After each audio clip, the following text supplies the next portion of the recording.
I'm supposed to find someone here. I don't know, Dicey. But I know they're here somewhere. Freedom rules.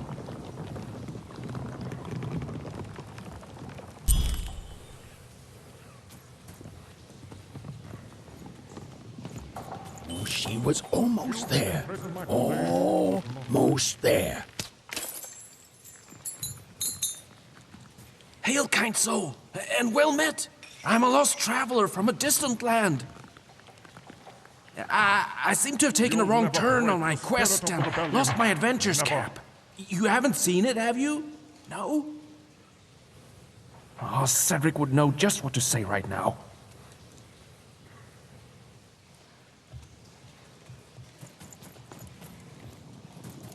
As days bled into months, and then into years, no one could say what would happen now, least of all me. This isn't what happens next, you know. You are in the presence of the narrator of the Queen herself. Show some respect, child.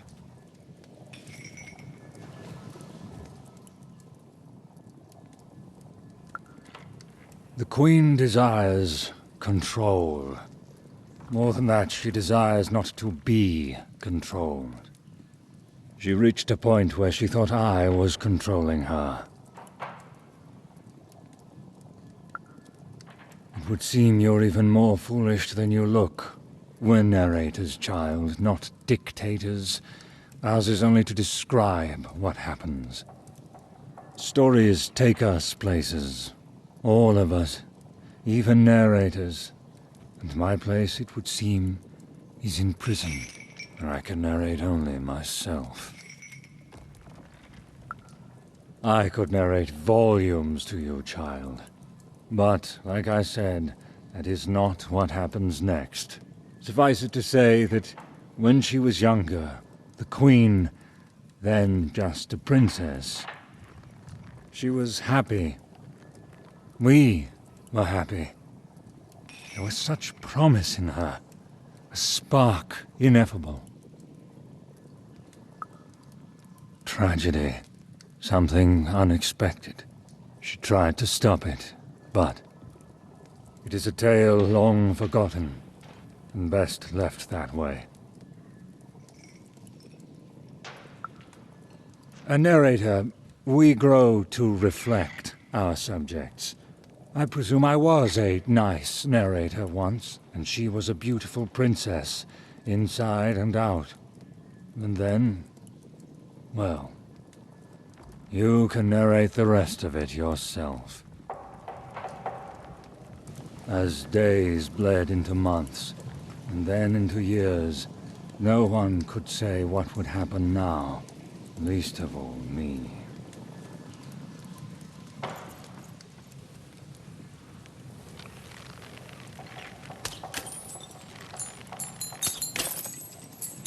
One thing was certain. Her story had taken a very dark turn.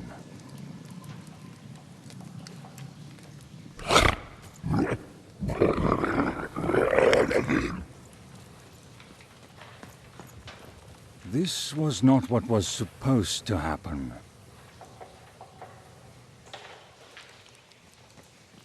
The Queen, in her wisdom, was right to put me in here.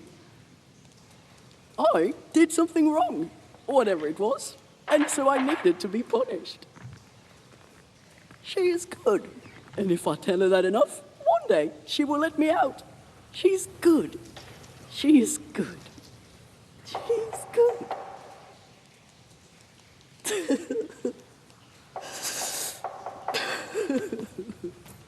Ecco con te. Like the boy. Muy bem, danke. Ne. Still dabei.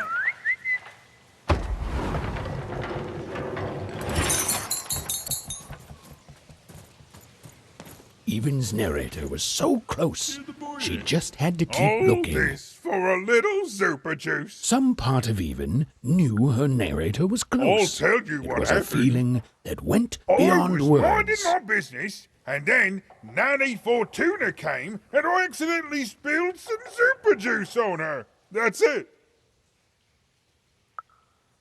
Right? And then she arrested me and brought me to the Queen. And then I maybe spilled some juice on her.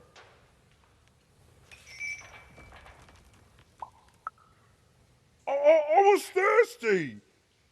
And then I tried to clean it up and kinda maybe spilled some more juice on her black dice. And down her dress. That was 2 lifetime sentences extra right there.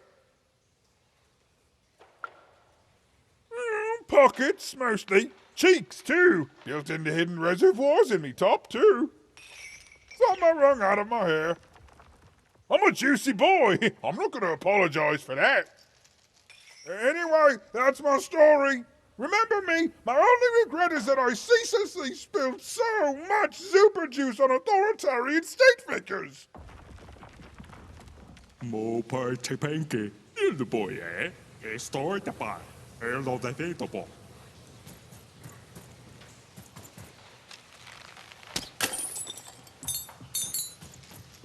Freedom rules.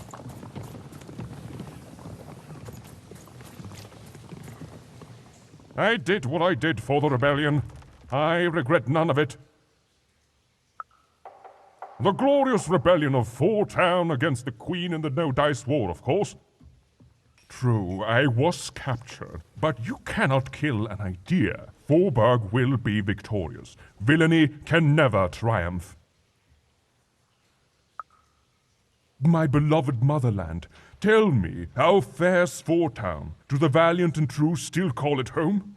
Do the birds sing songs of its glory? What news have you? Tell me, what became of Four-Town? No, it's not possible. I can't. Forburg? And what of her people? Ah, you see, the city may be gone, but the spirit is thriving, just as I may be rotting here in jail, but the rebellion lives on. Even though my city may no longer stand, its ideals always will. Huzzah! Huzzah, I say! Freedom rules.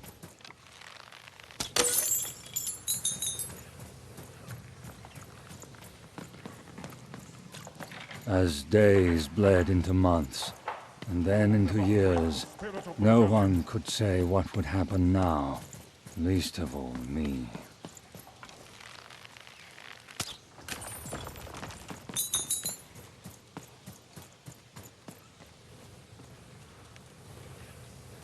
This was not what was supposed to happen.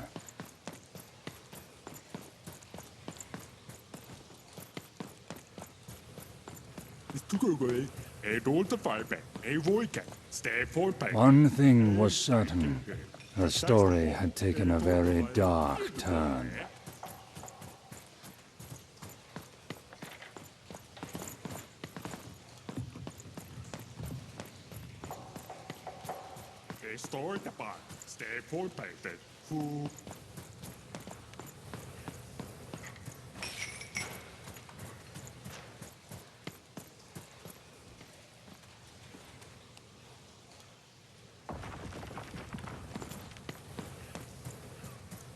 As days bled into months, and then into years, no one could say what would happen now, least of all me.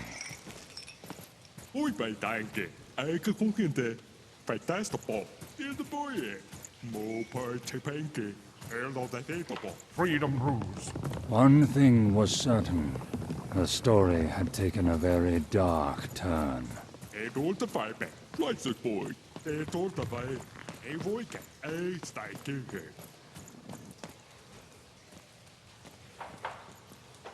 This was not what was supposed to happen.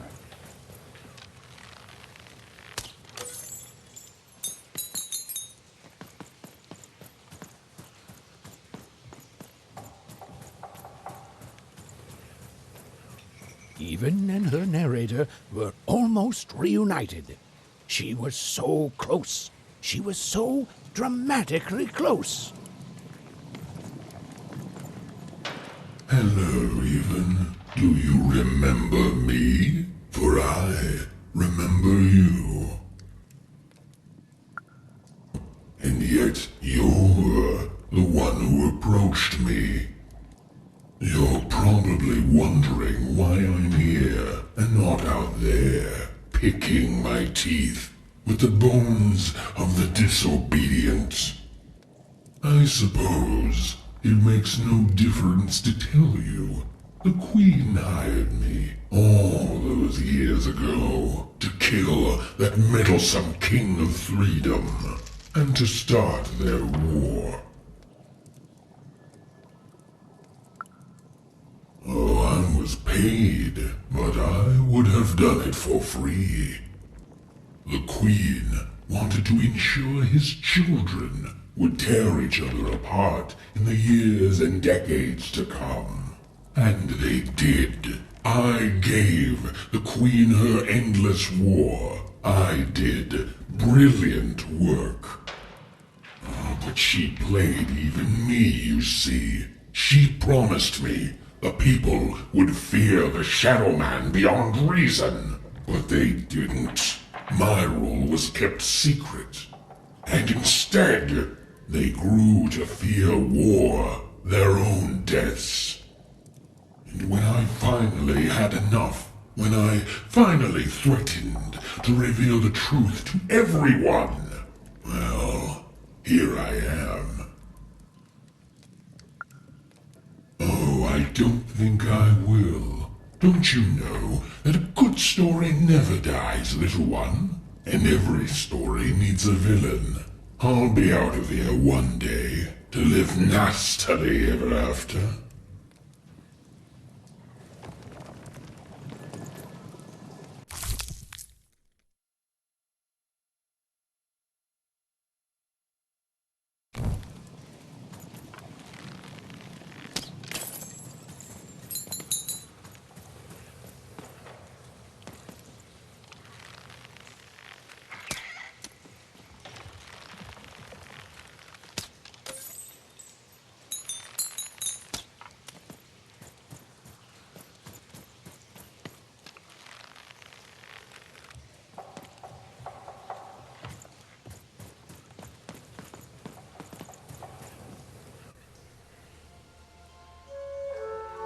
Ah, there you are, my friend. Thank you for the rescue. Now, I can get back to my job of narrating. The narrator said, narratively. Weird. Yeah, it's, you. There you are. Whoa, wait. You can hear me?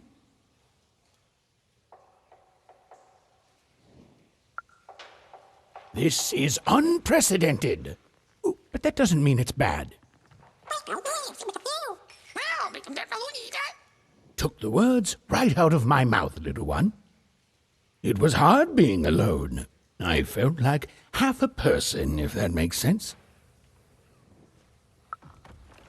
Well, it would be strange if you didn't. I am your narrator, after all. Oh, but it is nice to know when one's work is appreciated. But you can hear me now, and we should make the most of that while we can. One never knows how long it will be until the old authorities reassert themselves. We've got a quest to finish, my friend, and I stand ready to describe it if you stand ready to live it. Well, I'm afraid I can't even. I'm a storyteller, not an oracle. You and Dicey live your life. I describe it during moments chosen for dramatic effect, and together we'll make the best story we can, yeah? What about it? Is there such a thing as free will? Are our decisions just the random firings of neurons in our brains? Do we even have time for such a philosophical discussion right now? All I can answer is that last question. No, we don't. We have a quest to finish. Now then, where were we? Ah, yes.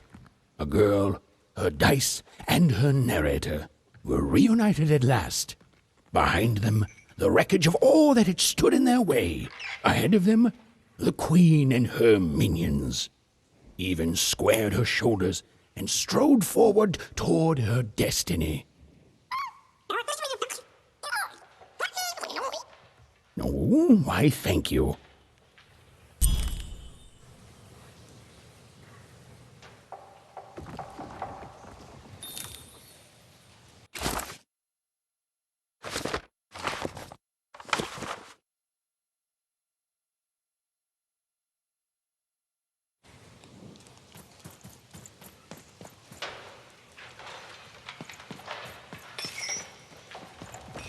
You have to get me out of here. I'm a unicorn. A real live unicorn. I swear, I am a real unicorn. The Queen imprisoned me because I spread literal rainbows wherever I went, and they clashed with her aesthetic. Okay, fine, I'm not a unicorn, okay? I'm just a talking horse who told her off. But that's still incredibly magical and special. You've got to help me.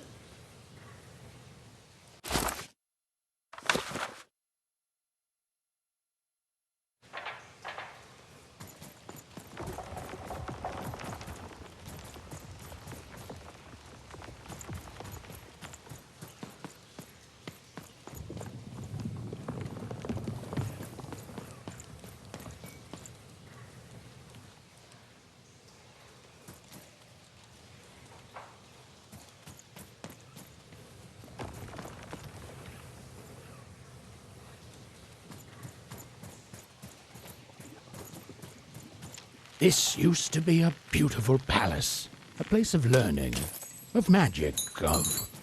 Oh, yes, Dicey. It was also a place of dice.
Halls that once echoed with the laughter of children were now still, empty and desolate. Everywhere. Let's trade.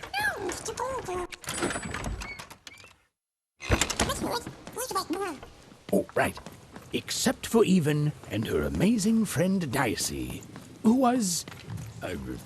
great, did you say? Who was, and I quote, great and awesome to the max.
The dark crystals had appeared in the same age as the castle's fall, but they were not the cause of this destruction, merely an effect of it.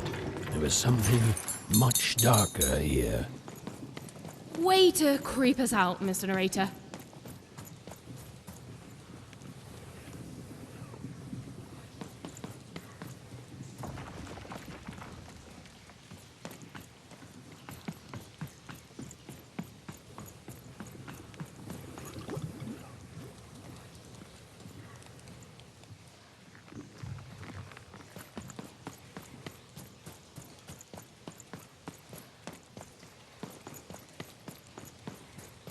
The remains of the castle were quiet, almost serene, but within them still dwelled a great power. Here goes nothing, Dicey. Point taken. Here goes everything. Dicey, over there!